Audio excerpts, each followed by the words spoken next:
Est-ce que vous pensez qu'aujourd'hui, des destins comme celui-ci, sont toujours possibles? Bah, c'est une question que je me suis posée. Au fond, finalement, ces handicaps se sont révélés un atout puisque c'était une pionnière.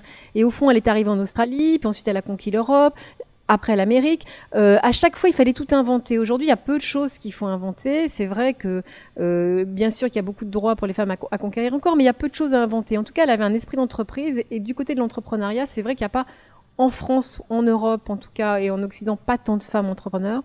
En revanche, je pense que du côté de l'Asie, les Indiennes, les Chinoises, il y a vraiment des grandes bonnes femmes avec un esprit d'entreprise et une énergie, effectivement, qui sont à souligner. On dit souvent que c'est difficile, plus difficile d'être une femme qu'un homme en France et ailleurs, et que c'est aussi plus difficile quand on est d'origine immigrée. Qu'est-ce qu'on pourrait donner comme conseil à ces femmes, voilà, qu'en veulent aussi? Quelles sont les qualités qu'il faudrait avoir? Il faut avoir beaucoup de courage et beaucoup de ténacité surtout. Et puis, Elena Rubinstein, par exemple, elle était une autodidacte et elle connaissait pas les codes de la bonne société, elle les a appris sur le tas.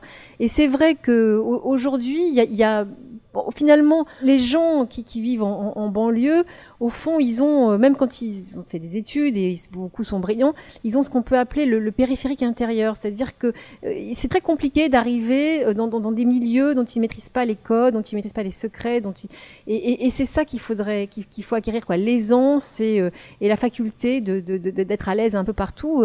À cet égard, d'ailleurs, quelqu'un comme Rachida Dati, dont on peut ne pas partager tout ce qu'elle a fait, tout ce qu'elle dit, mais c'est quelqu'un qui a réussi à s'emparer de tous ces codes et à les faire siens pour réussir. Alors peut-être qu'on rêve pas forcément d'une réussite à la Rachida Dati, n'empêche qu'elle est exemplaire, mais c'est vrai que quand on est une femme, quand on est immigrée, c'est un peu plus difficile encore, voilà. Et j'espère que ça le sera de moins en moins.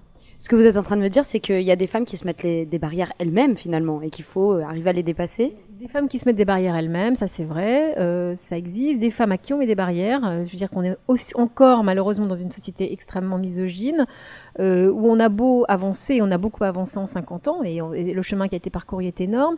On voit quand même toujours que, au final du final, c'est les hommes qui partagent la part du gâteau. Voilà, c'est un combat sans fin et c'est un combat qu'il faut mener.